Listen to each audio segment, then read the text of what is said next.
Conza, welcome to the show. Stephan, thank you. It's great to be here.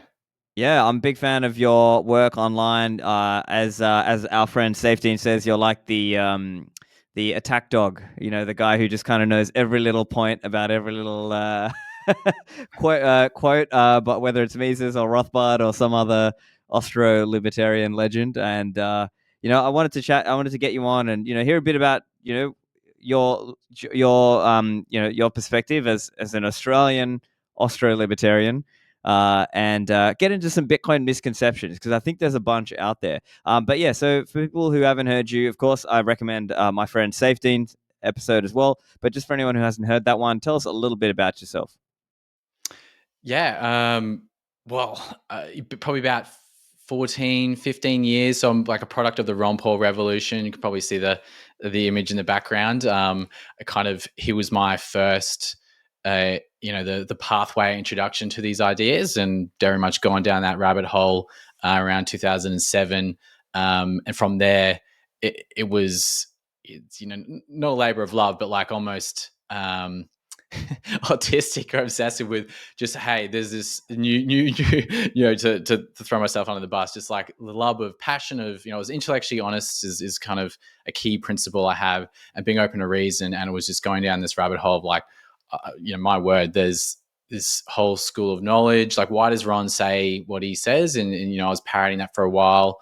But it was then really like thinking about, I got tripped up on a forum, one of Ron Paul forums, or one of those fields way back, and it was, okay, why does he think what he thinks? And it was Austrian School of Economics, what Mises and Rothbard, and so from then on, it was, instead of studying university, it was up at 3 a.m. reading journal articles, just devouring, getting my mind blown in a variety of different ways, and just that, and on top of that with libertarianism and how they pair together. So it's born out of a passion for justice, and an original point of going, I'm completely ignorant, and being kind of seeing the light of what Ron was saying, but it was also where he was saying it. It was kind of his proof of work. He's in the Republican debates, and he is on the stage with the Republicans and calling them all warmongers. And making these some emphatic points that just hit home to myself. Being a young person who was more idealistic, you're like, wow, that makes complete sense. Oh, the free market stuff, that's a bit radical, but you then learn there's you go down the pathway and give it a benefit of the doubt, and then wait, you learn. You read Human Action, and you read Economics 1 lesson, and Bastiat's The Law, and you get all these introductory texts, and away you go. Yeah, so that's kind of my bit of the background about the Austrian economic side and libertarian side, and it dovetails. I looked at this the other day. Everyone's kind of the story of when you first heard about Bitcoin, and where were you? And it was in the Mises community forums on like August 7, 2007. 2010, sorry. And someone had piped up like, oh, it's going to, not going to be paying taxes. It's almost going to end the state. And I was critical of that. But, and I think that's probably, I was kind of looking back on it when I did the other day, is that we've got the archives are still up if you want to check them out at mises.community. It was like, well, I was kind of right. Like, I don't think it's still going to end the state. It's going to provide the rich foundation for the intellectual, the intellectual foundation to be outside the system. And FU money is a good, freedom money is the good kind of monikers that symbolize that, or summarize that.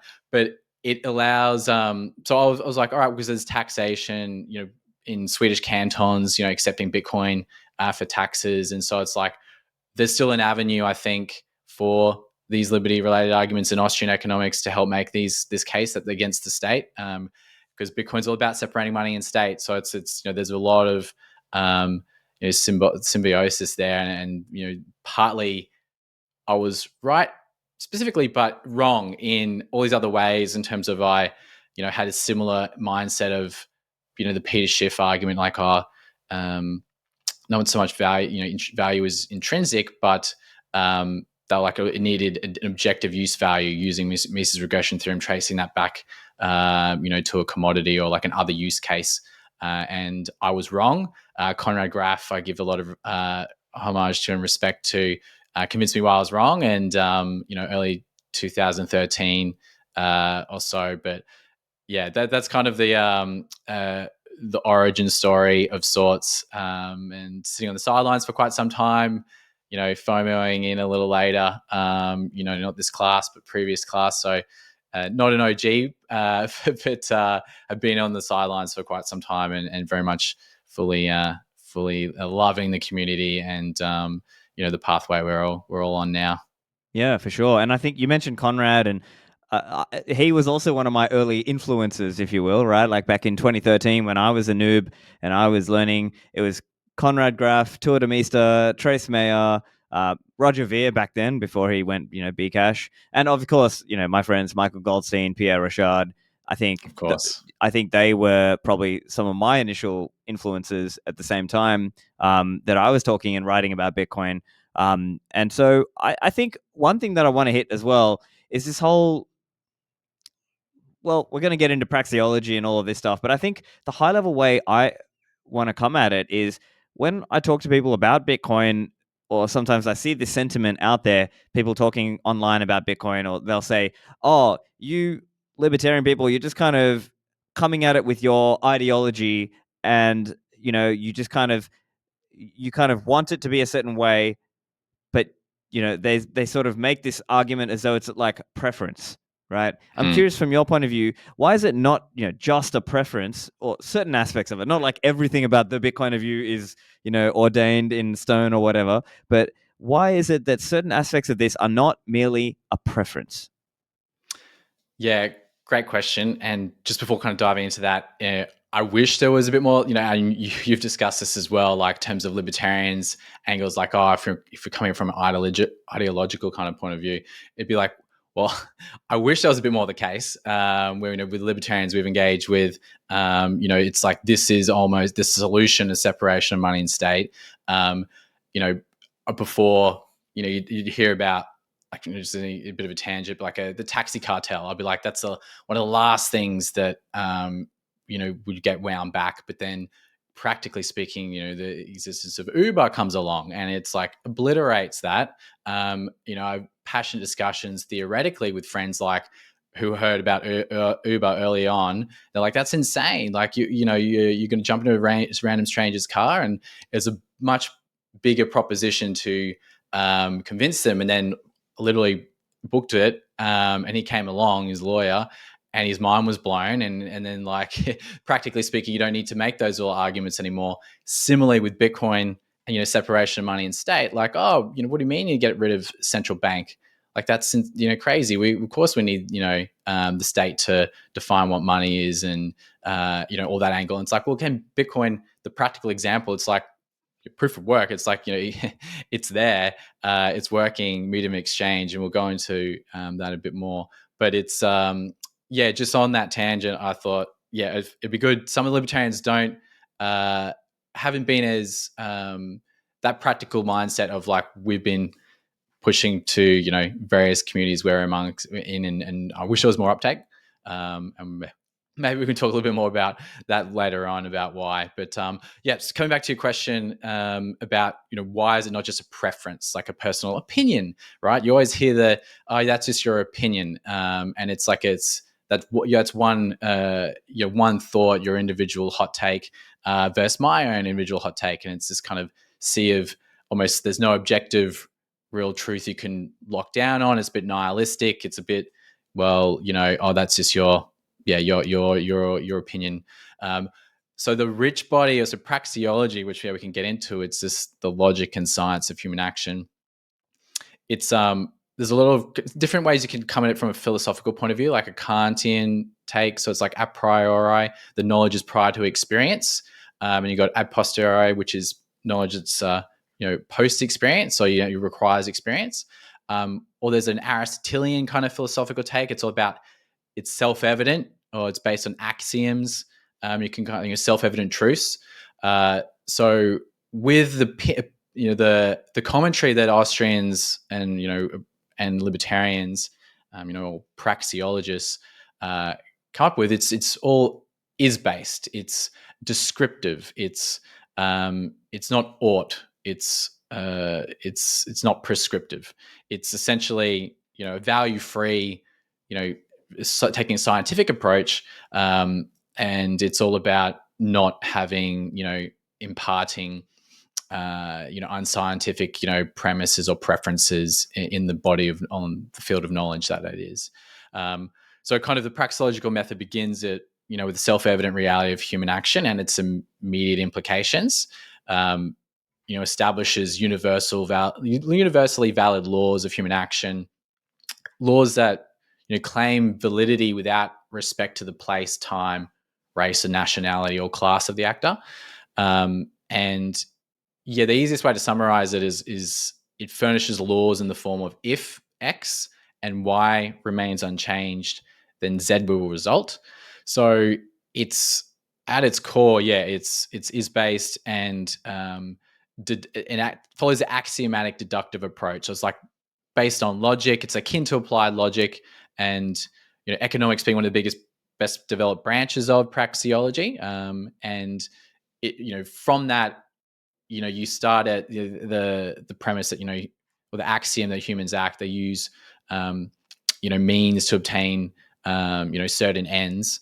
There's the fact of scarcity is involved. There's all these different little avenues you can add, but at the core of it, it's not an opinion in the sense of if if the process of there's no flaw in the process of deduction, so it's not like we're just like it's our opinions are like if you want a better word, God given or like absolute. It's like there's a deduction process, and if there is a flaw in that deduction, like pointing it out is valid. But if there isn't one, it's conclusions that are reached along that line of chain of reasoning, they yield like essentially must be valid a priori because the validity ultimately goes back to that. It ultimately goes back to nothing but the indisputable action of axiom. And it kind of helps. There's an element of like a mental tool, right? So, and we can go into some examples in a little bit.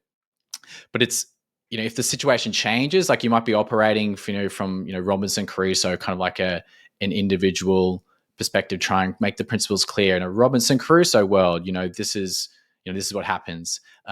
It's obviously a priori true only for that circumstance and what it is. So it's like think of it as like a formula that's being cast of sorts, or it's like a mathematical proof essentially. And then yes, what in the real world does this apply or not? And that's I guess the idea of economics as praxeology. And it's you don't need to if for instance, like on the other hand, the situation hasn't changed and it can be identified as real, perceived, and conceptualized by like real actors, and then the conclusions are obviously the a priori true propositions about the world as it is. And that's the key distinction between schools of economic thought, like economics. There's variety of different schools. That kind of is the key difference between the Austrian school and the Chicago school, or the monetarists, Keynesians, neoclassical Marxists. It's that the ultimate disagreement between Austrians and their economic colleagues is their pronouncements cannot be deduced. Also, the Austrians' pronouncements can be deduced from the axiom of action, and they still stand in clear-cut contradiction to the propositions.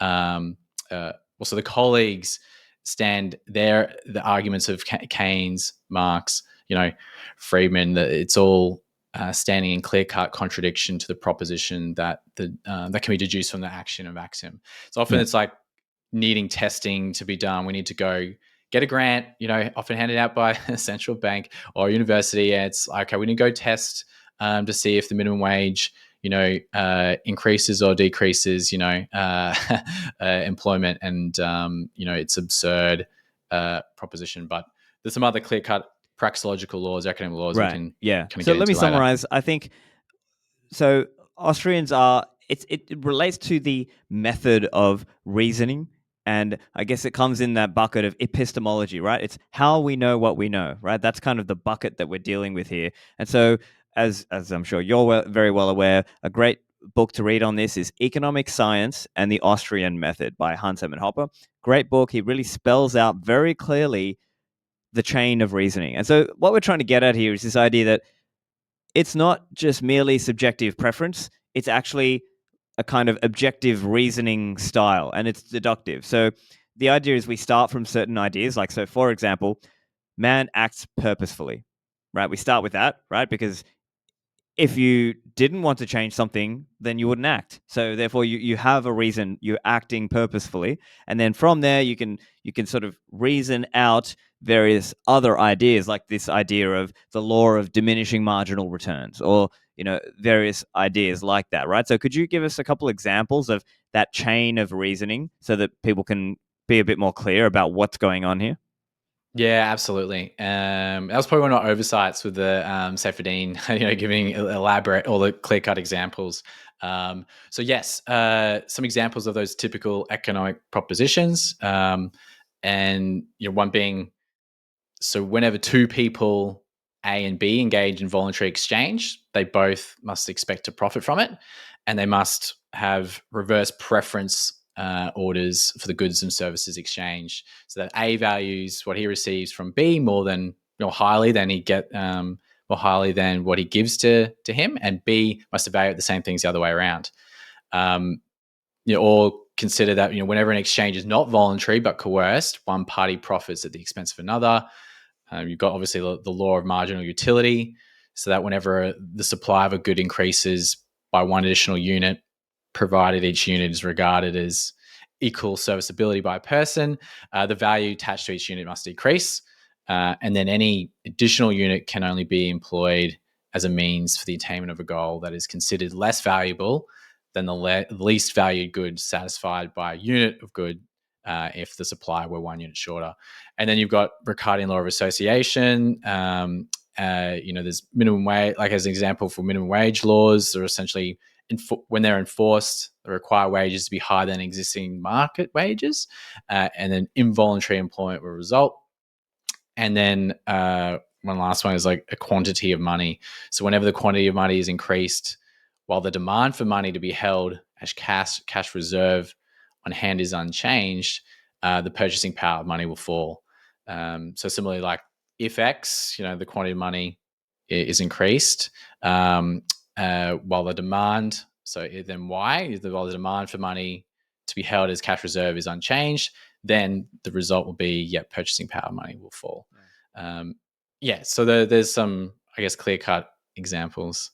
Yeah. And so just to contrast an Austrian way of thinking with, let's say, what you might see at university, they'll sort of, I mean, they'll get some parts right. They may say, okay, we're trying to do things under this idea of ceteris paribus, right? Which is that same idea, which is that Latin saying for basically all other things equal, we're going to try to assess this. But then what happens in typical university, in the fiat universities, is they will get into these crazy economic models where they'll start with this crazy idea of a perfect and then relax assumptions, or they'll start and then do all these really complicated computer mathematical statistical modeling, and then come out and crunch out some idea that, see in this example historically at this time in this place when we changed this one thing.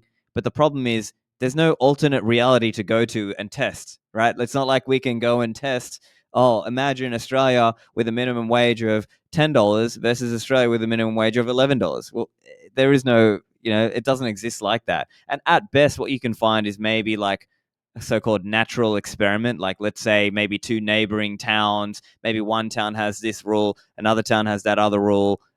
But fundamentally, that's the reasoning issue. That's the problem with the reasoning, that I think an Austrian would take issue with that and say, hey, actually, you're not reasoning from a priori. You're not reasoning in a deductive way, right? Mm. And often the premise there for that, their modeling, it's mathematical modeling, or the premise of like perfect competition, or things that aren't real per se. It's Mises has a good point that there's no constants in human action, and so there's always with these formulas, there's a human element to it, and I think why do we think in this method, or like which is more appropriate? So Mises have got this quip that he used to use in his lectures. Is kind of obviously the purpose of the end of science is to know and understand reality, right? And we accept the fact, Austrian praxeologists accept the fact that there's a different methodology required for the human sciences, like / social sciences versus the natural sciences. And a good quip that Mises has is to capture those difference between the natural sciences and the human sciences. Is you throw a rock in water, it sinks. You throw a stick in water, it floats. But throw a man in water, and he must decide to sink or swim. So he was not denying, the scientific nature of economics with that tale of human volition, but rather he's getting across the essential defining character of human sciences, and that we must study man and his purposes and plans. And with the modeling and all that, it's like, well, there is no constant, human action. Humans can adjust to those tests, and the models. Generally speaking, there's no knowledge to be gained from that, and there hasn't been, in terms of the field of economics, the rich history. There isn't really any valid knowledge that's been gained from doing empirical studying and tests. Yeah, and I'm curious your view as well, because while we're talking about what actual economics is, what, let's say, the TV economics is, right? There's these macro economists who come on TV, and basically these are financial talking heads. And so they'll get on and say, oh, look, this guy's an economist and he's from whatever.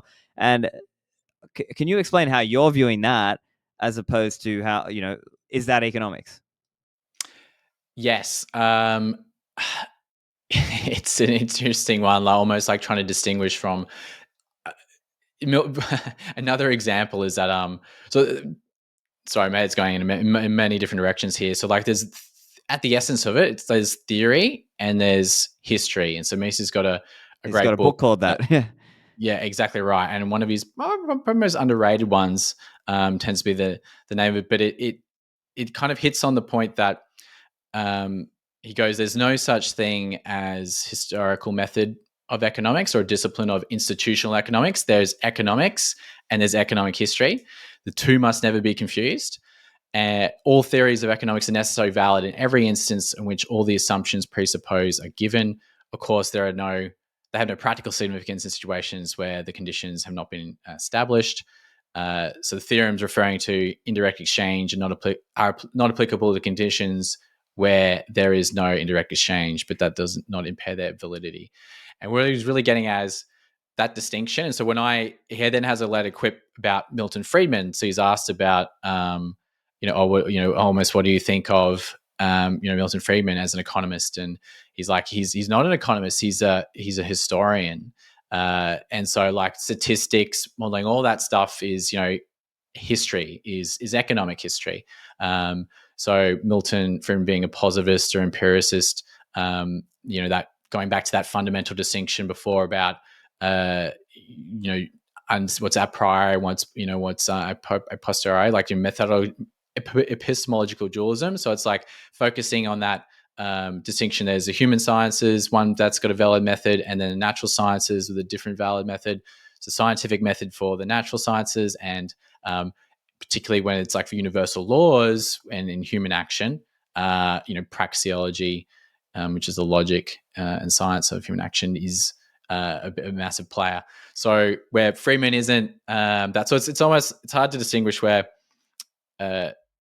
yes, okay, maybe they're in the economics profession, but it's almost easy to call them they're not economists doing economics, and the distinction. So Frederick Bastiat also has a good quip around the good economists and bad economists. The good economists see the whole picture, so it's the seen and the unseen, and you have the bad economists, which is basically all of them, who are calling themselves that, where they focus on very minute kind of like hyper specialization in one particular area, and they give it all these different names. Yeah, institutional economics, whatever it is, historical method of economics is different stuff that really isn't applicable, and it's just looking at one, often the seen, and not understanding the whole big picture, the unseen as well.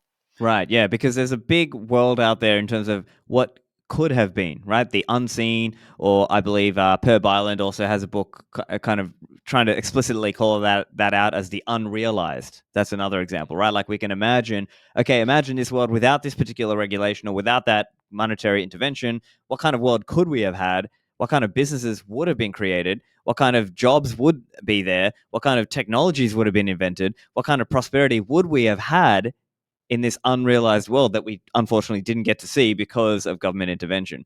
And so I think that's an interesting way to think about it, or at least clarify and understand. Now, that's not to say there are not market commentators who maybe have, an excellent knowledge of the market of, the gold or the copper market or the oil market or something, things like this, where they are very intricately familiar with the market for oil around the world or something like this, and maybe they can offer an interesting comment because they have a good knowledge of that. But at the same time, the whole point of all of this stuff is that we need prices. Well, firstly, we need private property rights, which give us exchange, which gives us prices, which reflects a lot of the information in ways that no one human mind could have done, even if you were some super genius.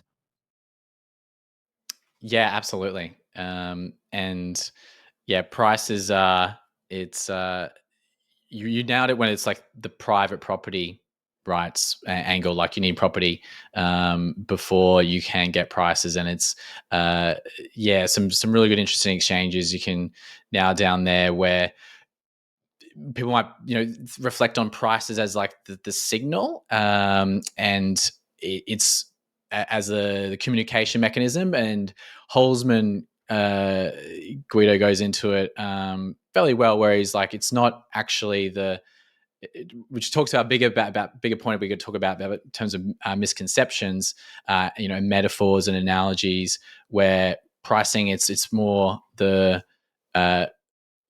anticipation for entrepreneurs anticipating how much they can get.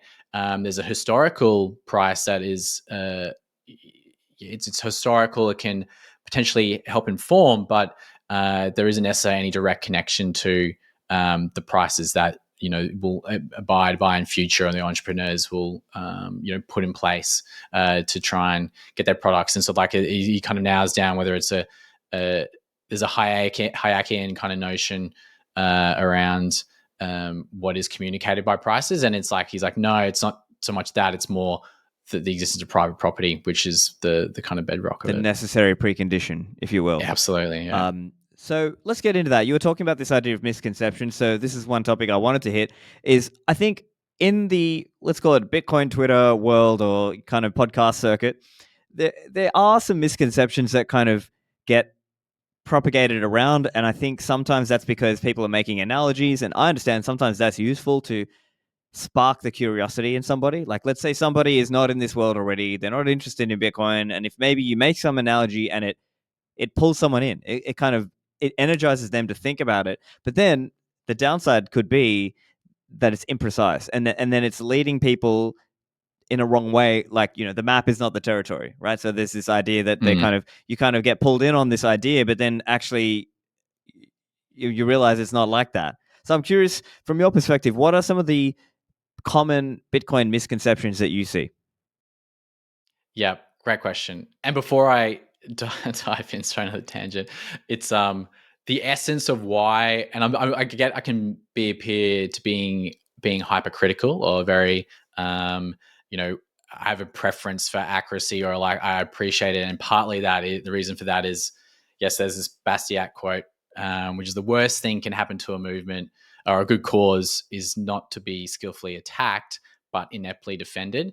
And absolutely, yes, like metaphors, analogies, there's a value to that, certainly, and piquing interest.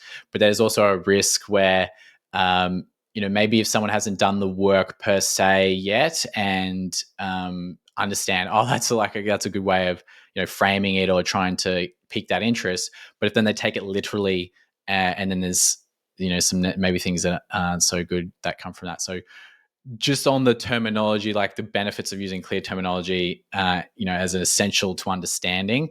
So von Bauwach, early Austrian, student of Menger, the founder of Austrian school, he kind of goes on, for it would be an absurd undertaking to banish from the language of economic theory every manner of speaking that is not literally correct.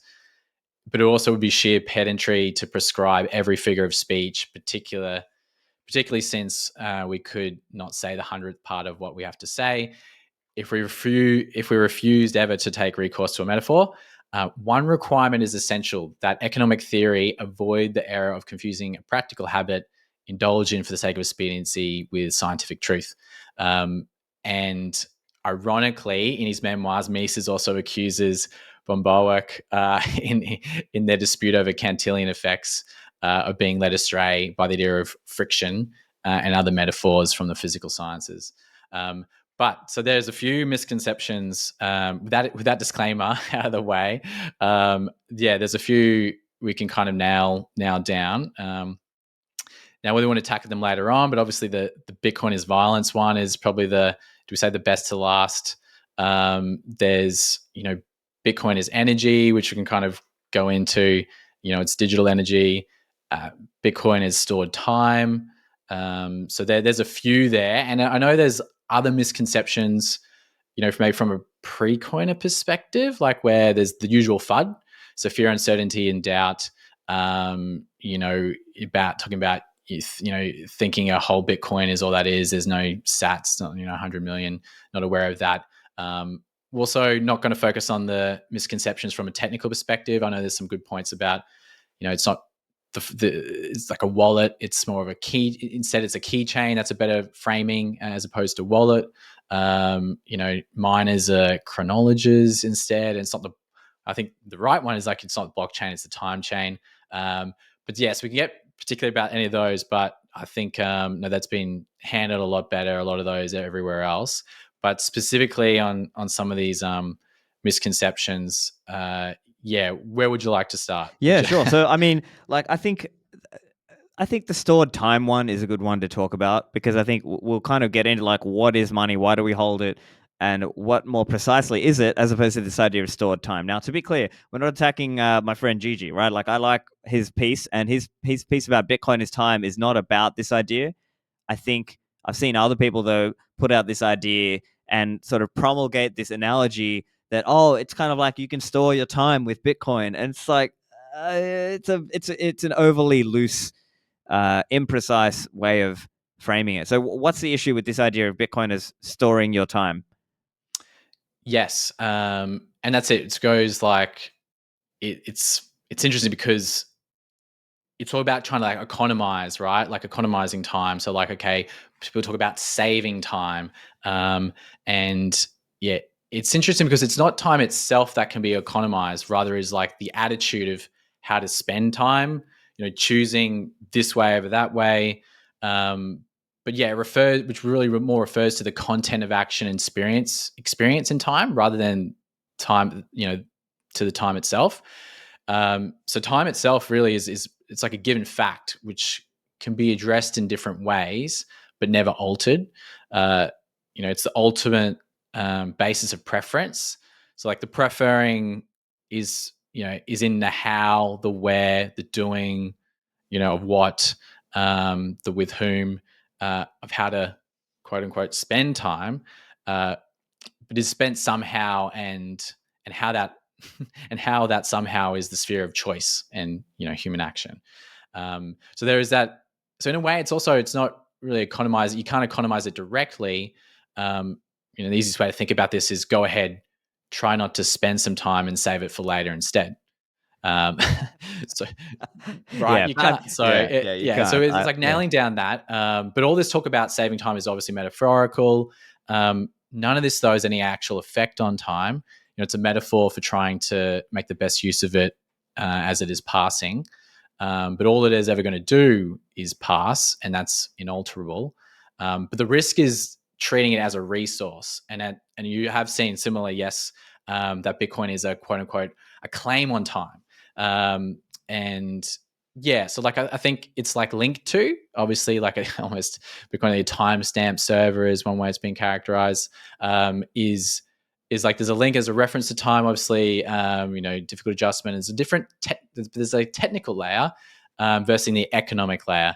Gotcha. And So obviously, let me try to frame this then. So the typical way it might have been framed is this idea that, oh look, see, you work so hard for your fiat dollars, and those dollars are going down in time, and then it's kind of framed like, oh, see, why don't you save your time with Bitcoin, right? Like this is kind of, and it's sort of like it's imprecise in a few ways, right? Or at least let me take a shot, and then I'll see how I want to hear how you would differ or agree or disagree. So the way I would answer that is I would say, look, money is the most saleable good, right? Like we think of it as the most sale. That's the way Menger explained it in The Origins of Money back in like 1871. And so, but the thing is, money doesn't have a stable purchasing power. So you can save money, and we can analogize to the idea of store of value. I think most people are comfortable with that idea. But I think the danger might be that if you thought that you could store your time in Bitcoin, it's not going to, like, let's say I store my time into Bitcoin, in 2022. It's not, there's no guarantee of like what that will be in 2025 or whatever, right? Like we just don't know that, because the purchasing power, and even if you think in terms of purchasing power, that is changing all the time too.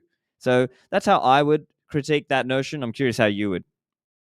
no, yeah, absolutely right. And it's very close to the Bitcoin as energy angle, where it's like Bitcoin is digital energy. Like Bitcoin allows you to store energy over time or transport it from one place to another. So that similar kind of moniker is very close to, I think, the storing of time. Like it's just the different resources being referred to instead of energy. It is, it's time. And there's a few memes to that digital energy piece as well. So, I mean, if we kind of slightly segue into that, Yeah, yeah. like Bitcoin obviously doesn't allow one to store, transport, or transfer energy, of course. Although yes, absolutely, miners use energy to create Bitcoin, but they cannot convert that Bitcoin back into energy used to create it at another time or another place. So the energy used to create Bitcoin in Sydney today cannot then be used to heat a house in Sydney next year, or power a stove in Melbourne today, because it was already used to create Bitcoin in Sydney.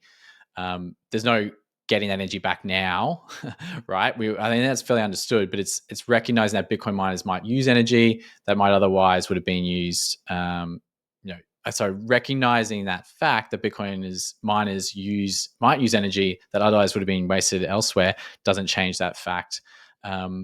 And that kind of does dovetail into the Bitcoin as a battery meme. And so there's a great article of the same name, essentially, with Bitcoin is not a battery, by William Luther. And like, yes, it is a metaphor, and yes, energy is used to create Bitcoin, but they can spend that Bitcoin at some point, and yes, it can be used to be spent in the future. That energy is put in, but you can't get that energy back out directly. But it's again that Bitcoin isn't a battery. It's not storing energy. Rather you could, yeah, like I think stores value, but value is subjective, and so there's like an almost a slight danger in that as well. But the name kind of like leads many to believe that the source of Bitcoin's value is the energy used to create it, which kind of Yeah. goes to like cost theory of value. So like where um, you know good cousin of the labor theory of value. It's like, Right. whoa, Yeah. like that's why Right. that's where Bitcoin gets its value from, and there's a danger there. It's putting the horse before the cart a bit, where you should, as a general rule, never reason from cost to value. It's the other way around. You should always reason from value to cost, Yeah. Yeah. which And should be also obvious. related, I think it would be good for you to touch on this, is this idea that, oh, when like, and I can understand where this comes from, right? So the argument might come, some like the no coiner will say Bitcoin is not backed by anything. And then there's some Bitcoiners who say, oh no, but it's backed by the energy, and it's like, no, Yeah. backed by typically means you can redeem, right? It means I can, you know, like there's no central counter that I can take my Bitcoin to and redeem into energy. Yes, I can use Bitcoin to buy energy, but I don't think it's precise to say Bitcoin is, backed by the energy consumption or the miners, right? In that sense. Yes, and it's almost like, so this is when we kind of get to a point of how do we categorizing Bitcoin, from an Austrian, or from, I think, which I think is the best way to do it, is a rivalrous digital commodity on an open source monetary network. And to speak to your point, it's like, what's, another, talking about another commodity, so like, oh, what's gold backed by? Well, it's like, it's the commodity itself. Like it is the, and so with Bitcoin, it's not a claim on something else. It's not, credit money. It is the rivalrous digital commodity itself. And yeah, asking what's it backed by, it kind of indicates you don't understand what it is. Which is obviously what's the case with, the new coiners or pre-coiners questioning it. But I think it's a wrong answer, as you indicate, to refer then to the energy. Like, yes, that is, an input into it, and there's a cost involved with that. But it's still, ultimately, we talk about Mises regression theorem there, where it's traced back to at certain point, in terms of a commodity, its origins as a medium of exchange. You can trace it back, and I think Conrad Graff's take is eventually, it convinced me what I agree. Was the best. It's actually, Bitcoin's the best example of that theorem, Mises regression theorem. Yeah. Yeah, So and I think you look, really squared the circle really well back in 2013 with that on the origins of Bitcoin. Yeah, but go back. Sorry, go back to your point. So elaborating about, like, summarizing, so trying to categorize Bitcoin. So yes, the top line summary, I think, is like, it's a rivalrous digital commodity on an open source monetary network. But Conrad kind of goes through as a, one, yes, it's like, it's an economic good. Two, it's a rival good, which is a subtype of scarce good. And if we want to kind of elaborate that, so like define a non-rival good as a good that is copyable with perfect remainder of the original and usable by multiple actors simultaneously without mutual interference. And then a rival good, so like, yes, the blockchain essentially, like, it's, but a rival good is a good that is not copyable with perfect remainder, that is not copyable with a perfect remainder of the original and is not usable by multiple actors simultaneously without mutual interference between physically incompatible users. And it's in the broad economic sense, the word scarcity can encompass both rival and non-rival goods. But yeah, so kind of it nails that down. And then three, it's a type of rival good known as a commodity, as we've elaborated. And then four, it's a new type of commodity called a digital commodity. And then five, which it's a digital monetary commodity with unprecedented monetary characteristics. It kind of creates like an almost new asset class. But there is a very handy image from Guido Holzman's book, A Theory of Money and Fiduciary Media, that updates a theory of money and credit, in terms of, there was some mistranslations for Mises' book. And so, like, theory of money and credit really should be probably translated into fiduciary media. We can kind of go into that a little bit later, but there's a lovely chart there that maybe we'll have in the show notes, I can try to describe. But within that, it's kind of a taxonomy of money, and we get to very specific breakdowns of where Bitcoin sits. And you've got, like, commodity money, there's the precious metals, and then below that there's Bitcoin, which is kind of a rivalrous digital commodity. It's new on the scene, and but I think it's the most accurate way to categorize I think you're it. right, and I think it's important. I think it's important to get that classification correct, because I think if you get that classification wrong, there's all these downstream errors or knock-on errors that happen from that. So, for example, I agree with people like, let's say, Michael Saylor, who would categorize a lot of the altcoins as securities. Like, I think they qualify more like an equity. But the reason is Bitcoin is different because it's trying to be money, and it's a specific kind of money, right? So, for example, when you hold Bitcoin on your own keys, ideally verified with your own Bitcoin node, you just have so much more certainty about that you know for sure it's not an IOU. It's not a fiduciary. It's not a money certificate. It's not, Mm-hmm. it is the thing. And I guess it's so hard to convey that, right? But how would you, like, you agree, disagree, or how would you put that? Yeah, absolutely. Like, and very much the distinction.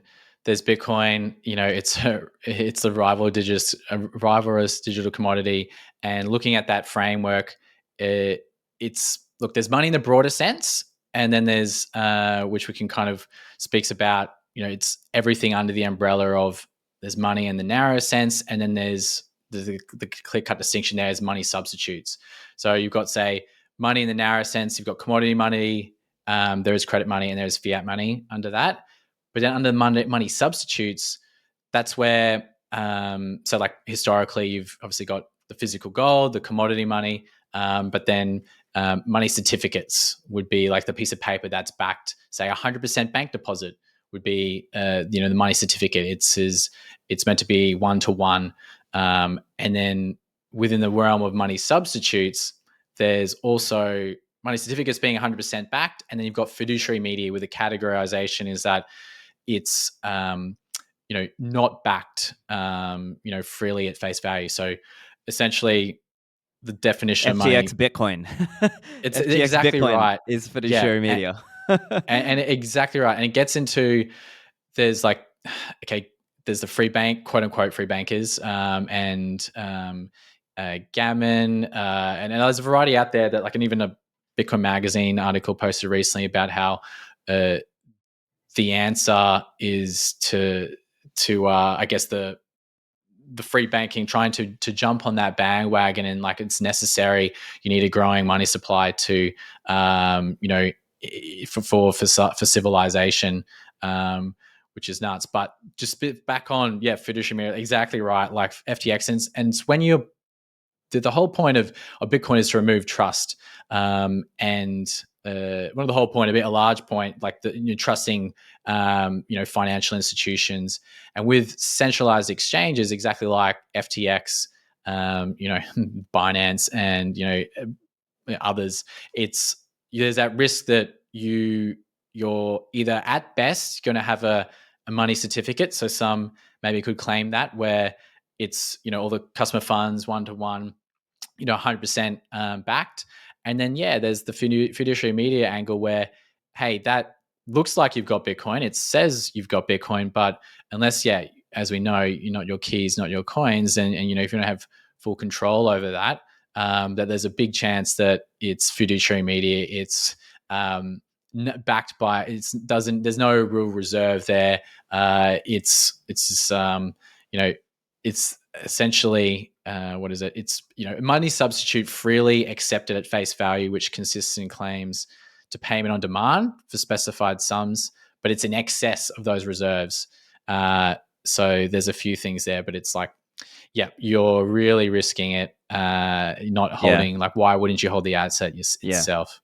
So I think on this point, I think it would be good to clarify then. So does it, in your view, does it come down to a debate then on, like, let's say, whether that exchange is full reserve or fractional, whether it is a money certificate, or whether it's fiduciary media, right? So as an example, if, I mean, the debate is raging now about Binance. Is Binance fractional reserve? Are they, so would Mm, you qualify that then as a bank deposit or a money certificate? Like, let's say you deposit 1 Bitcoin to Binance, hmm and I think we can probably all agree, if you deposited 1 Bitcoin with FTX, well, sorry, bad luck. It's fiduciary media. Like, they clearly have, they were running some kind of Ponzi or fraud operation. But in the case of, mm. let's say, a Binance, does it turn on whether they actually have the coins? Yeah, great question, and is certainly, I've had these discussions with some fractional reserve proponents, free banking proponents, who look at like striking at the root. Okay, what's in the contract? But this is the often the heated point is, so. Speaking with some of the fractionals at bank, I was like, yes, FTX, like a clear cut example of, there's rehypothecation, like the contract stating that the customer funds are theirs, and then they've gone and violated that essentially and committed fraud, and loaned out more than they don't actually have, or sold that they Bitcoin that they don't actually have, and so, yeah, it kind of comes down to, really, well, looking at the contract, but almost a given, even with that, say, bank, so like the current banking establishment, right? So a fractional reserve banking, has been in full effect for many decades. It's even then, customers who have, say, signed the contract, there's a good study, like empirical study, that looked at in the UK banking, and polled 10,000 people, and the question were several. It's like, do you own, do you think you own the funds in your bank account? And like 70% were like, yes, absolutely, that's my money, like a demand deposit, like that I can demand my money back at any time. It's like a savings account essentially. And then the other contrast, and given this debate, is a term deposit, where, like, yes, there's no problem if I agree to contract, I give that to the bank and I know I'm not going to use it, and there's a certain period of time they can loan that out. There's nothing wrong with a term deposit or time deposit. But where the fraud comes in with fractional reserve banking, people think that, oh no, I'm just a savings account, it's my money, I own it, I can control it, they can't loan that out. But on the contract, in the current state, the state is essentially enabled this kind of fraud to exist, given a state approval, and that's like essentially the modern banking system, where they can take people's impressions of term deposits, or like it's a demand deposit, sorry, their money, and the banks then can land it out willy-nilly. And so looking at FTX and exchanges, like, okay, specifically probably what is on the contract, but absolutely, even after Rothbard has a quip, even after months of him, drilling into his students that, the bank, given the banking system is like, it's not there, like it's not yours, like essentially, people still think and feel that it is. So it's a hard thing to overcome, but the real solution is, like, again, there's a trust element that gets reintroduced. It's unnecessary. Things like BISC exist, decentralized exchanges that are still on chain and verifiable, non-custodial. I do think there is a spectrum. So obviously there's institutions that allow auto withdrawal. That they're going to be far better than the other alternatives. So there's a less risk potentially, but yeah, there's a slight spectrum. It's either, but within that, like, yes, the one-to-one, say non-custodial, or fully backed, maybe it's multi-sig signature, it's there, verifiable. And then there's the 0% tokens in fiduciary media where it's not. And I more often Right. than not, I'd almost, it's not. And partly this is as well, like, you see some of the pushback, Twitter, like, it's why people giving, it's FUD on Binance or whatever. It's like, no, like, if it's actually there's no risk to insolvency if they're one-to-one. Like, it's like, okay, you're paying I'm getting fees from you with, either withdrawing or, then going to come back on, if they're solvent. It's a non-issue. But if they are insolvent and there's a brunt on the banks, that's certainly an issue. And you don't want to be the last person, in that line to get your funds out, or hope that they are there. Yeah, or your funds. Yeah, well, yeah, it's exactly right. So even still, like, it's hard to Yeah. to get out of. And Yeah. so So it's not yours. It's not Bitcoin. It's paper Bitcoin. It's almost like you're, say, an example like Binance B-BTC. You don't have Bitcoin, yeah. unless you've got the keys. And I think this is an interesting point as well, because this is where the fractional reserve comes in, right? Particularly if those fiduciary claims trade around and circulate in the economy as though they were Bitcoin. And I think that's probably the crucial thing. And I've spoken about this on the podcast many times, even with Michael Goldstein and others. But that's the crucial thing, that, let's say, a Kraken Bitcoin is not treated the same as an FTX Bitcoin, as a Binance Bitcoin, as a Swan Prime Trust Bitcoin, as a, like, each of those things should be treated separately, as a Mt. Gox Bitcoin, for what it's worth, right? Like, each of those things should be treated separately, and Bitcoin that you hold in your own wallet is actually Bitcoin, right? That you have self-custodied. And I think that's an important point for the community to appreciate and keep them separate. And I think it's fair to point out, I think this is like the full reserve case, let's say, that these fractional reserve casinos don't survive long term without a bailout, without daddy government coming in to bail them out.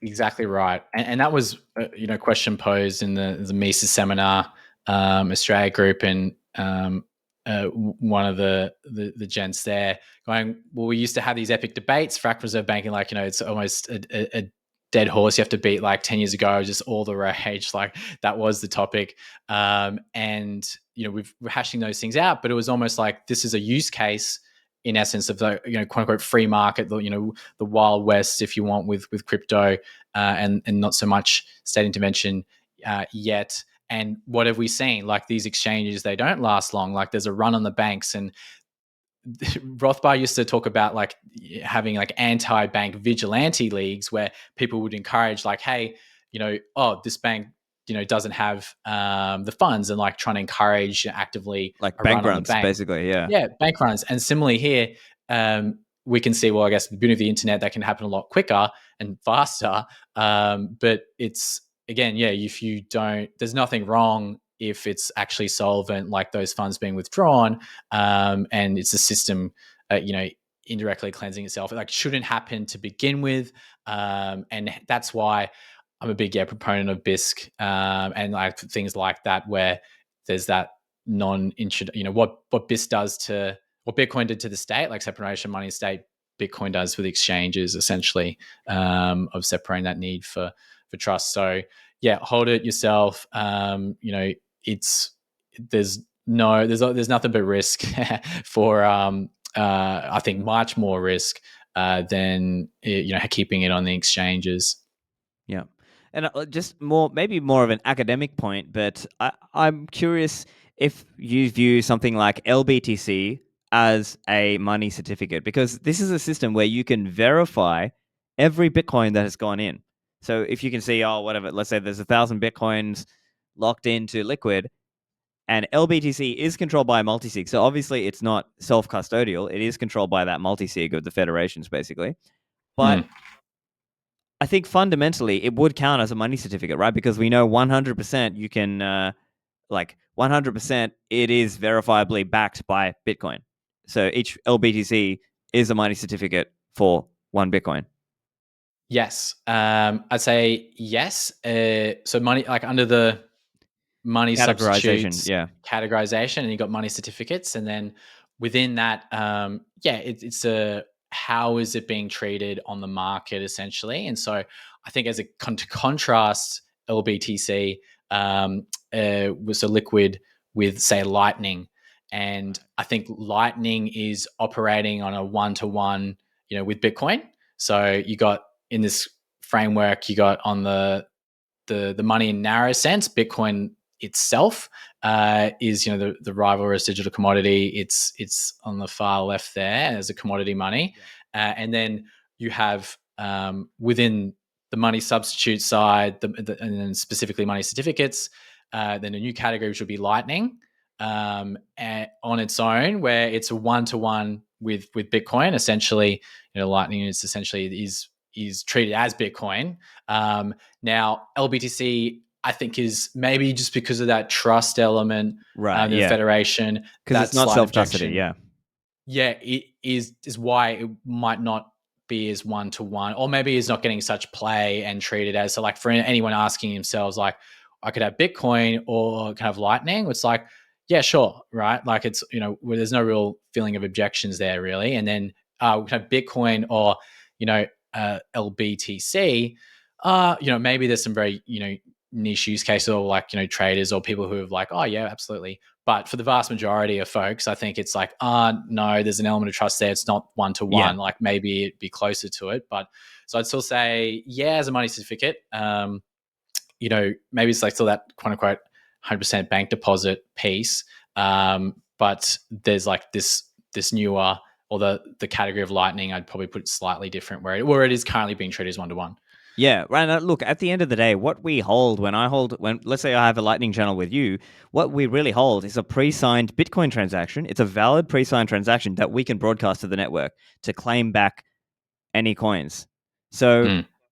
it's just a matter of being able to get your transaction confirmed in the mempool. So, I mean, theoretically, it probably just counts as the same as Bitcoin on chain. It's just there is a security trade off, though. There is an aspect where you need to be able to get that transaction confirmed, hypothetically. So that is there, but I think it's probably fair to say It's what the market's treating it as, and for most people, yeah, it's if it's one to seen one as essentially. interchangeable, yeah. Although that Yeah, a said, I mean perfect there money are substitute. yeah, but even then there are, let's say, exchanges where you can swap between. And yes, they charge a fee, but it's kind of like that. Maybe that's more like the operational aspect of having to swap between on-chain and Lightning, or kind of the liquidity flows and being able to like what you're paying for is that certain liquidity or certain channel being open to you from this direction, let's say.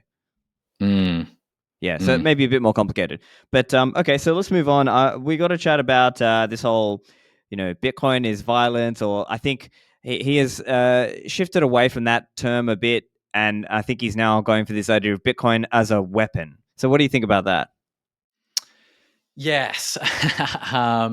Look, it's ideas are important, and like there's it's the narratives. Setting the frame is such a big thing in terms of like with movements and how things are characterized. Um, Look, I'm not going to. Uh, I was going to try and start a clip. There's this like Rothbard on Keynes. It's like a 30-second clip, and it's like, look, this is a preemptive strike, against critics. Like he's like, I'm using an ad hominem, and it's like an ad hominem argument is like obviously attacking the person. And he goes like, and this is a clip he's talking about Keynes. He's like, no, first, I'll attack the arguments and then the person. And there's a lot of laughter and chuckles. But look, so my approach is obviously like being intellectual, honest and open to reason. And there's a very so we'll I think specifically address some of the arguments, but and then get towards the more probably why from a personal angle, like he sees the certain individual sees things in through the lens of violence, or like Bitcoin being a weapon. Um, but yeah, I think I've been very heartened by the plebs in terms of who've done the proof of work, essentially like proof of work from them understanding Austrian economics, praxeology. Those who've done that work get it, and they can see very easily how it's an obvious attack vector from the state to like for it to, or at least setting that up, even whether the intentions are that or not, but that being the consequence, almost inevitable consequence of that narrative. So yeah, completely absurd, and really it gets to we can talk about we've talked about epistemology, like going from first principles. He's indicated that's what he's doing, but it's we know that's not the case. So it's very scientific approach where appeals to physics, and it's like that's there's no use for economics. Quote unquote doesn't work. And look, you can try and give benefit of the doubt in terms of if he's referring to economics in what we've previously critiqued is not economics, but it's not. That's not the case. Like there's no actual understanding of epistemology. There's a different methodological approach for the social sciences and natural sciences. And what he does is offer partly of what this line, framing it as violence or as a weapon, it blurs the line between voluntary and aggression. And he uses a physics definition of force, but then conflates that with within the realm of human sciences. And so we can kind of there's the epistemological approach, which is like the foundations are essentially invalid, and it's like everything that kind of goes on top of that, we can address as like whack-a-mole a little bit, but if it's like your premises are incorrect, and invalid, then so are the arguments built on top of it. And that's partly a little bit of like there's a great clip from Hopper. It's about how to talk to address Paul Krugman, right? And it's we don't. The trouble is you shouldn't get into technicalities about the kind of Keynesian modeling and stuff. It's like as simple as like as if you're speaking to a child. Like Yeah. how does increase in the money pieces of paper in society for money increase society's wealth? And similarly, a little bit with, with this as the narrative of Bitcoin is violence. It's like, how is running a node, like, choose individual action, voluntarily choosing to, adopt a savings technology or a rivalrous digital commodity, mining that, like, it's just absurd on the face of it. And I know a lot of supporters are of his, or at least I don't think have done the work. The vast majority, I think, if they hear this narrative and it kind of makes sense, but when you do have the backing of the Austrian school and praxeology, you can kind of see quite clearly that the premises aren't there, aren't valid. And yeah, so he seems to be making this idea that, see, if you qualify it as a weapon, maybe you can use this 2A Second Amendment protection, and this idea that somehow that's going to help stop the government from stopping Bitcoin or intervening in Bitcoin, and that he sort of goes down. He seems to have been going down this pathway of saying, but governments are going to do mining somehow, and to me it just seems like I saw that actually Safety had a good thread on this also, because he was saying, look, mining is a business like any other. Bitcoin mining, to be clear, it's a business like any other. There's not a specific reason why a government would need to undertake mining, because when you're mining, it's not like you're just, you're mining. It's kind of like the overall network is being, chronologized. Let's say you're kind of helping chronologize or help the validity of transactions as opposed to the security. So it's not like some particular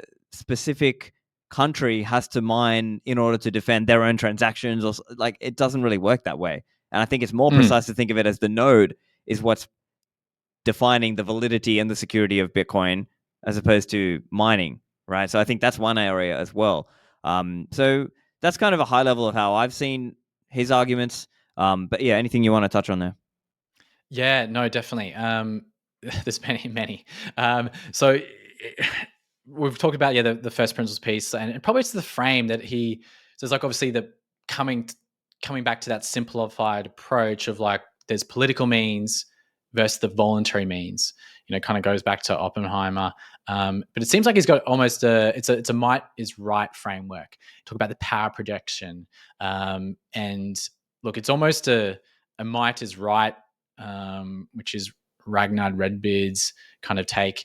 And Hopper gives a good breakdown of this. It's like you can give two very different interpretations to that statement. So, obviously the first one he goes is, I know the difference between might and right. And as a matter of empirical fact, might is in fact frequently right. In most, if not all, public law, for instance, is might masquerading as right.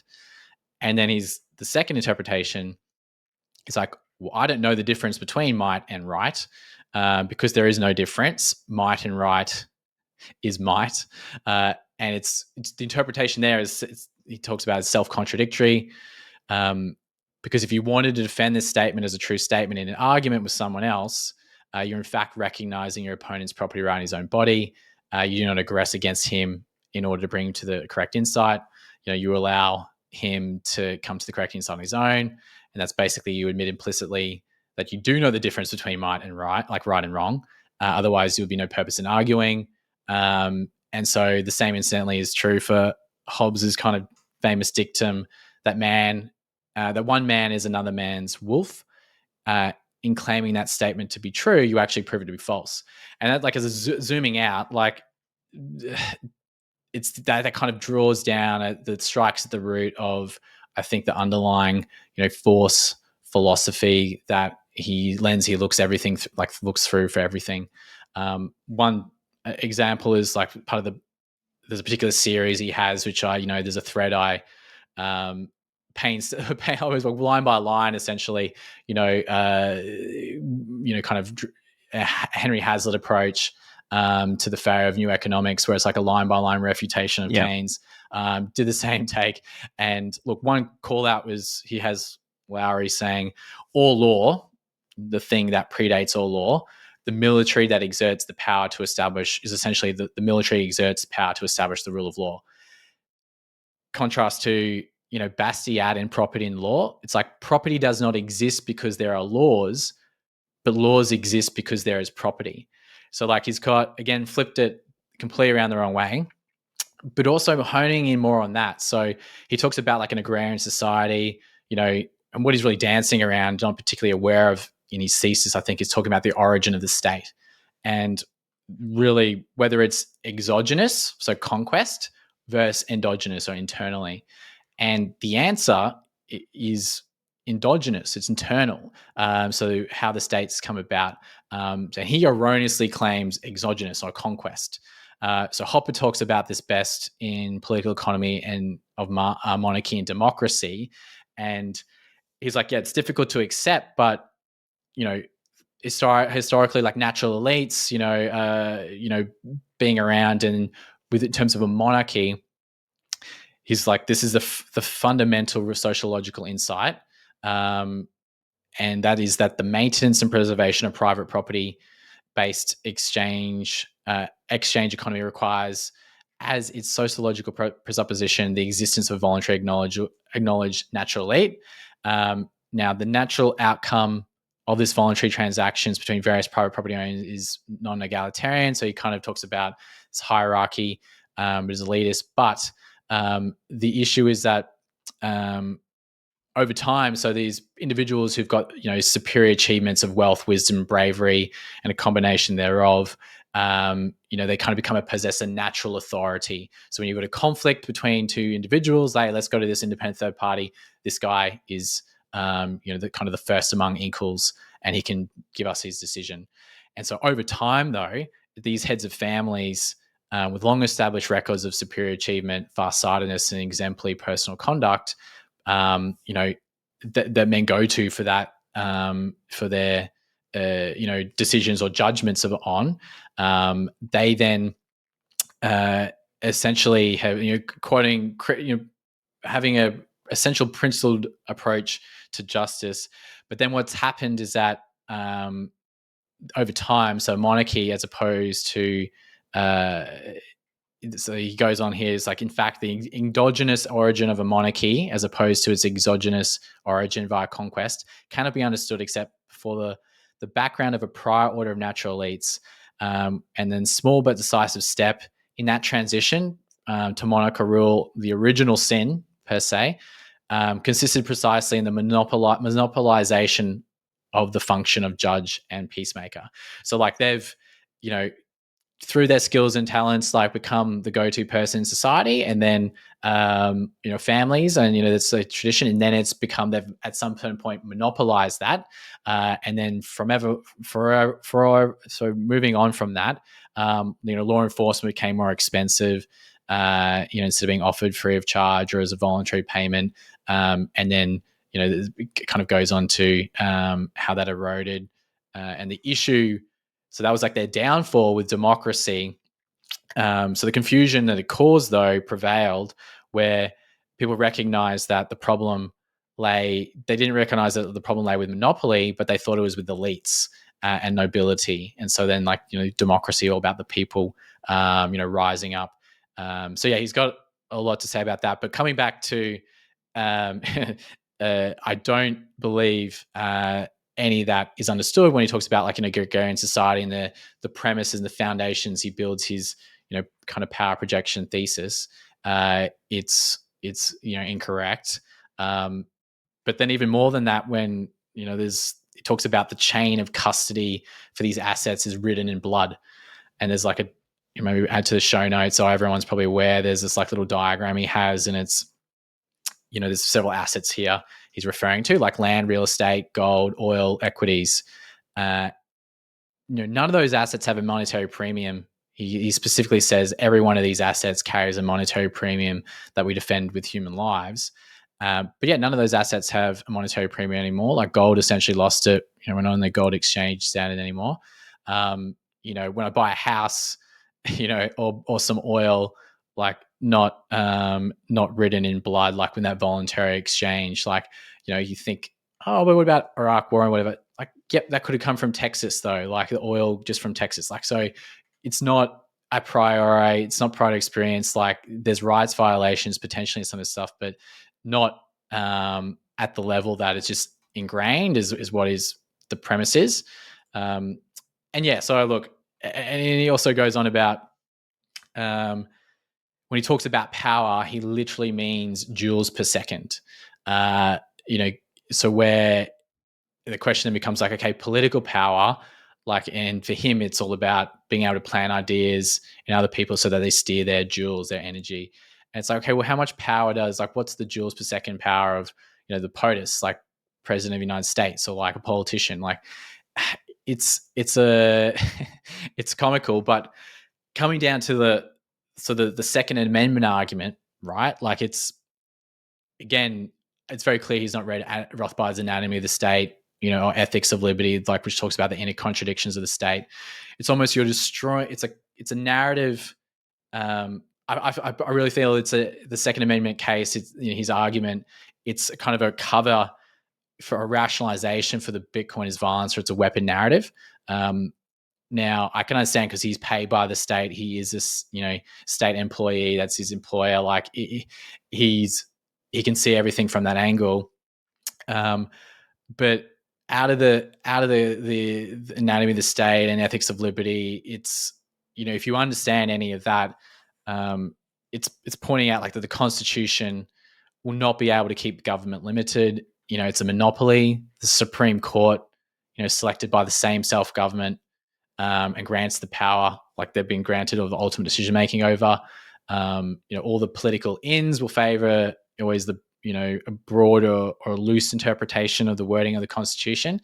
And as you can see, like, you know, Lysander spirit arguments, it's been powerless to, the Constitution has been powerless to stop the growth of the state over the last 200 years. Like, America's become the, you know, world's, you know, leading superpower, despite, you know, the Bill of Rights and all that. And so it's almost like you're destroying the narrative, or peaceful narrative, around like savings technology on the pipe dream hope that you'll get a favorable court ruling from state courts by state judges who are paid out of taxes, and like whose incentives are completely aligned to continue such a system they spent their whole life in and sworn an oath to, you know, serve, as you'll get a favorable outcome for Bitcoin. Like, it's absurd. But even on top of that, like from a libertarian perspective, the Second Amendment isn't valid from you know, isn't valid from that proper point of view, in that you don't have a right to guns. What you have a right is to private property. It's like speech as well. This gets conflated. You got a First Amendment, you're like a right to speech. It's like, no, you don't have a right to speech. You've got a right to private property, to hire a hall, you know, make a blog and a website, like, you know, own the printing press. That's the rock solid foundation. And so, yes, if a property owner, you know, they can set the rules, or, you know, it's only justifiable for them to set the rules on their property. If they don't want to have any guns in their property, that's their right. Like, it's not necessarily wise, but, you know, you get this rich mosaic when you focus on private property rights and all these other areas where it's a rich mosaic of choice. And so, even just on the face of the Second Amendment argument appeal, yeah, it's just I find it incredibly hard to think that someone's genuine with that. I mean, I can understand, you know, you are in the military and that's your worldview, and, you know, he calls himself a spook. You know, he puts it out there, but it's almost like owning it is trying to diffuse it. And even if his intent is genuine, and that's actually worse. It's almost like you're doing the job of the political ruling elite, you know, deep state, for free. And I'm sure, like, if you had like all these alphabet letter agencies, just think about it. Like, if you're trying to run a psyop, which we know exists, has existed, it's like, and you're trying to get the Bitcoin is violence narrative out there, Bitcoin is a weapon going. Like, I didn't see how it would play out much differently to how it has. And, you know, it's regardless of, you know, what the intent is, like, okay, the consequence is pretty clear cut. And from him to, okay, he wants to get invited to the White House and, you know, chase the clout, chase the career, you know. Yeah, there's all that personal things. It's like almost that can be irrelevant. It's again comes down to the premises which we can point to. You know, like it's almost the nation state, like it's a national security issue. But it's Bitcoin is critical for national security. Is kind of said. It's like, if you there's a distinction between nation state and nation. So like the American people, amazing. Nation state, like the American government, like hell no. Like why would you want to have them hold the asset that Bitcoin is, for, and to like get enriched by, like, with hyper Bitcoinization, and you're empowering the ruling elite, or the ruling class versus the ruled. So like you're wanting to encourage your nation getting better ahead. If that's the case, it's not encouraging the nation state to get more empowered in mine Bitcoining. It's to create laws that allow your citizens to get the benefits of that, get out of the way, set private property rights like a proper framework. And yeah, it's like you understanding that this proper class analysis of rulers versus ruled can really set the scene, and that's why I think so many plebs get it, but certain individuals don't. And it's funny, you see those that tend to be promoting Dennis Porter or whatever. It's like their policy, their Washington, whatever. Like they're talking to politicians. That's their world. It's like another narrative that they can you kind of push and get some carry some favor with. But to me, it's like there's that Trojan horse meme. Bitcoin is in a citadel, essentially, and you got Larry kind of like offering in the Bitcoin is violence or Bitcoin is a weapon narrative, and most Bitcoiners are well aware and equipped with the proof of work they've done of understanding philosophy and economics. I'll stop ranting. Yeah. But I mean, I'm with you there, like in terms of the libertarian analysis, and obviously starting from the framework of private property, right? Obviously, I'm with you there. Now, I'm curious your view. Do you think, like, if you had to talk to a statist, do you think it's better to use the 1A, the First Amendment, and kind of frame Bitcoin as speech, right? Like it's a message. My node is sending a transaction to you. It is a cryptographic message. Do you agree with that idea? Or how would you try to, if you're talking to a statist? Yeah, I'd be like, try and figure out what their end goal is, the end is, and how Bitcoin can help cater to that. If like you're talking the courts, I think if you're trying to appeal, on their terms, making a legal case like in a defensive nature, I think certainly the Bitcoin is speech or narrative is far superior to a Second Amendment approach. But again, it's like it's a rivalrous digital commodity. Like I Right. think You that want to just bring it back to nailing that. down Yeah. that it is simply, Yeah. then the whole narrative of, it's a weapon or whatever. It's like, it's almost, you can see it's like, it's saying the same thing about gold is like, okay, you're crazy, mate. Like it's not a narrative that gets anywhere. And so it's like by blurring these lines and definitions, like, and almost seemingly getting really technical language. But if we bring it back to the simple case, it's like it's voluntary. The framing matters. It does, and Yeah, because if it's hopefully I'm trying to framed convey a like, bit of that. because if it's framed like this idea of it's savings technology, you use it to protect yourself and your family, but it's not a weapon per se, right? Like it's like if I stop funding somebody, am I attacking them? Well, no. It's more like I'm choosing to put my funds elsewhere. Like I'm choosing to finance some other thing instead of, like, let's say there's a very violent man who thinks he controls the neighborhood and he purports to rule over the neighborhood, and I have some way to withdraw my funding from him and put it towards my family instead. Am I somehow attacking him, or is it a weapon that I'm using against him? Not really, right? Like it's only in a Mm. very loose analogy that you could even argue that it's at best it's like a very, very loose analogy, and really it's not the right way to categorize what's going on there, right? Yeah, like it's only like if you say your target audience is,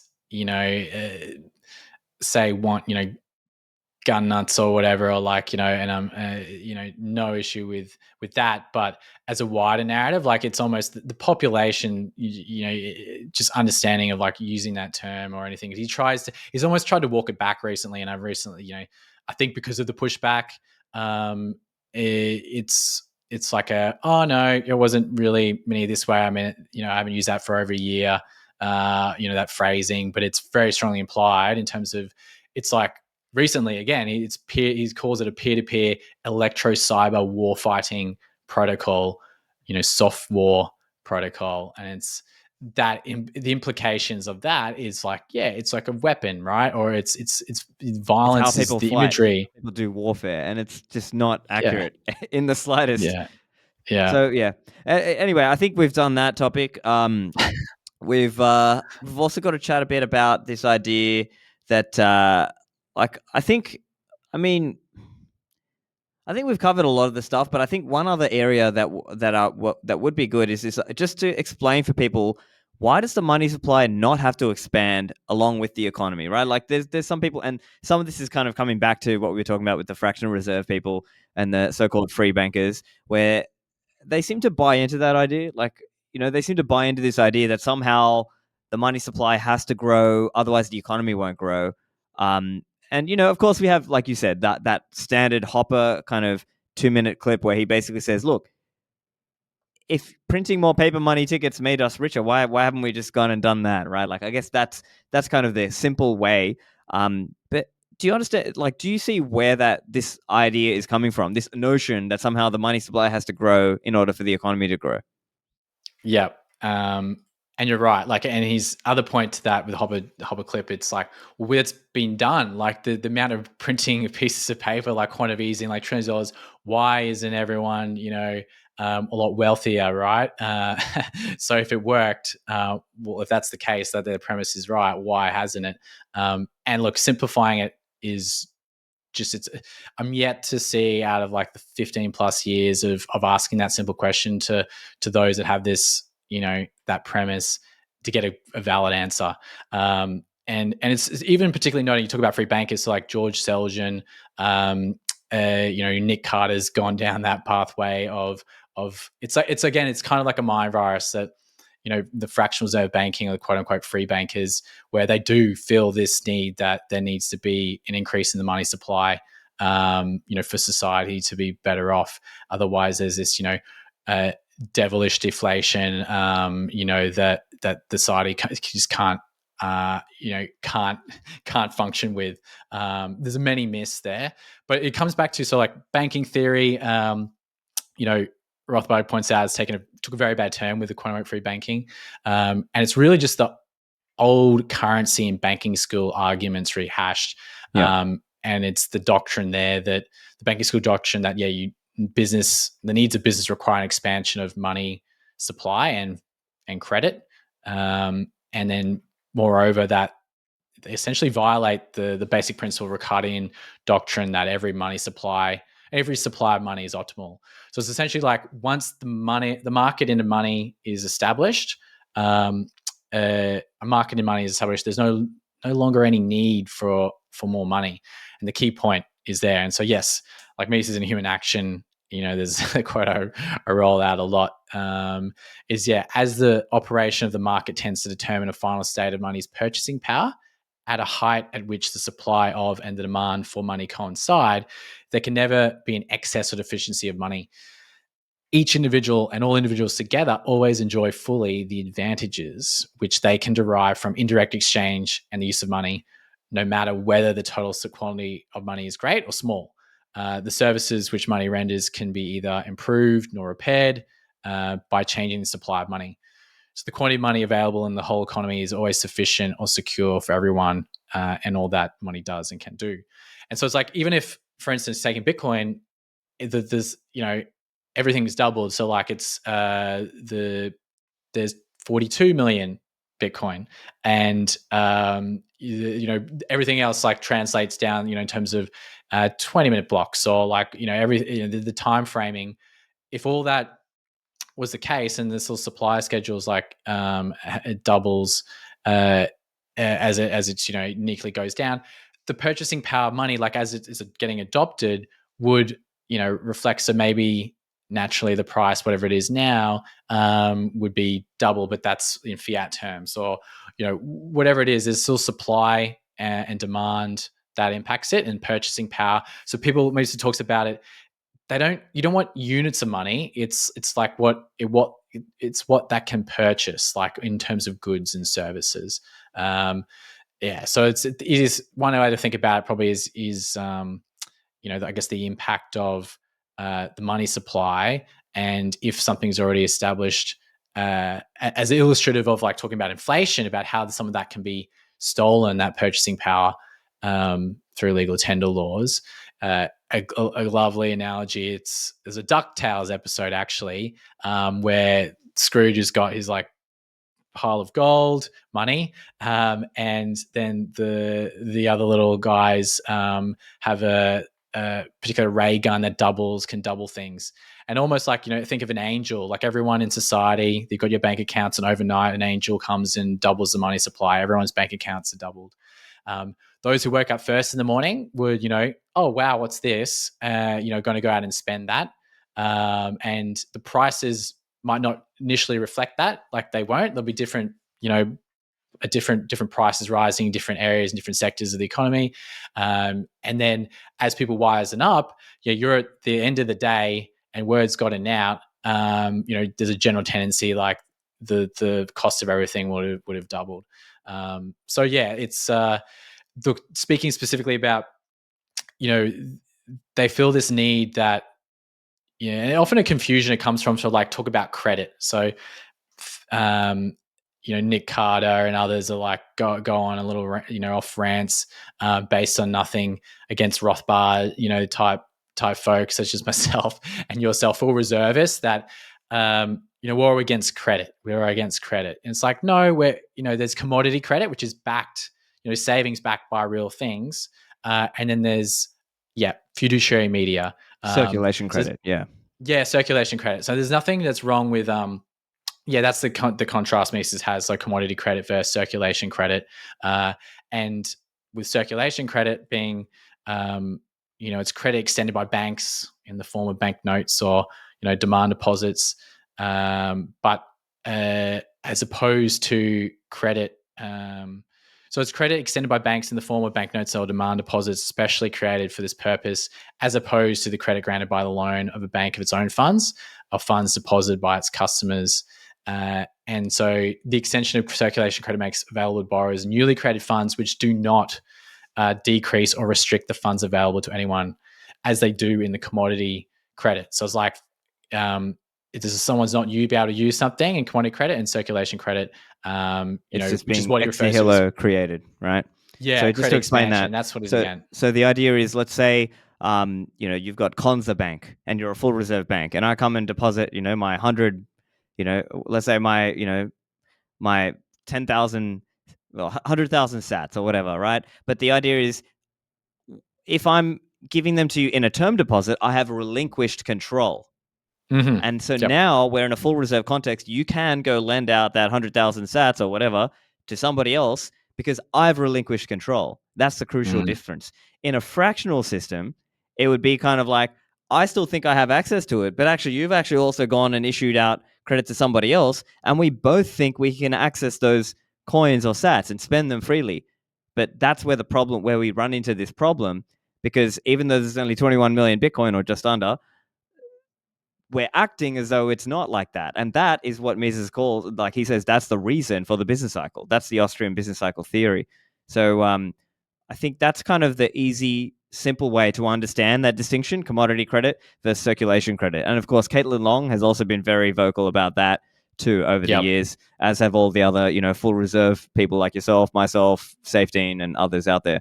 And I think that's the biggest attack vector as well, like the biggest risk going forward. So you see, oh, Fidelity's got a new app or something, and it's like, oh, you can buy Bitcoin. But it's like, well, can you withdraw it? Can you actually own it? Like, the keys to that. And moving forward, that's why we got to encourage, run on the exchanges, withdraw those funds, use BISC, peer-to-peer stuff.